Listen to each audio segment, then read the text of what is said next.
Hello అందరికీ welcome to Savitri kitchen. ఈరోజు ఈ వీడియోలో ఉల్లి బొండాలను అయితే చేసి చూపించబోతున్నాను. పైన క్రిస్పీగా లోపల సాఫ్ట్గా అయితే చాలా బాగుంటాయి. ఈ బోండాలు అయితే ఈవినింగ్ స్నాక్గా కానీ రైస్ లెగ్ కానీ సైడ్ డిష్గా చాలా బాగుంటాయి. వీటి కోసం కావలసిన పదార్థాలు అయితే చూపించబోతున్నాను.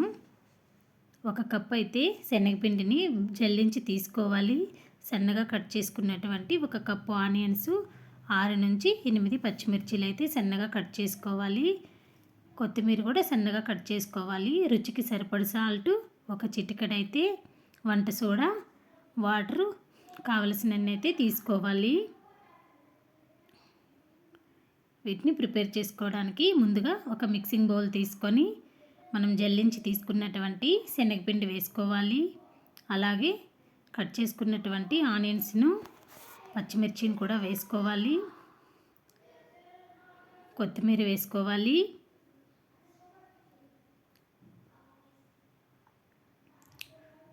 రుచికి సరిపడు సాల్టు, ఒక చిటికెడైతే వంట సోడా వేసుకోవాలి. నేనైతే సాల్ట్లోకి వేసేసానండి, అందుకే క్లిప్ చూపించలేదు.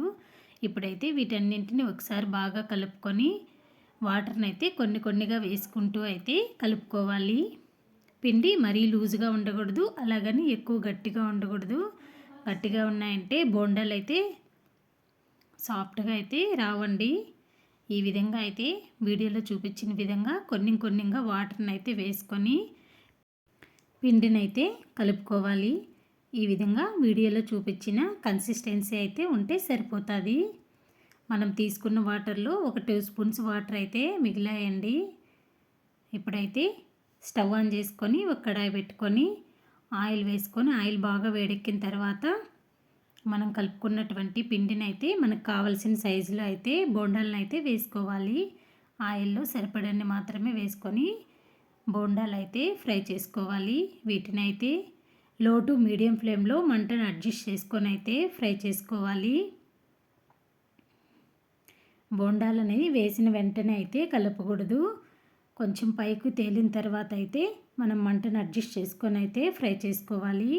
హై ఫ్లేమ్లో పెట్టి ఫ్రై చేసామంటే పైన మాత్రం కలర్ వచ్చి లోపలైతే పిండిగా ఉంటాయి. ఈ విధంగా మంచి గోల్డెన్ బ్రౌన్ కలర్ వచ్చేంత వరకు ఫ్రై చేసుకోవాలి.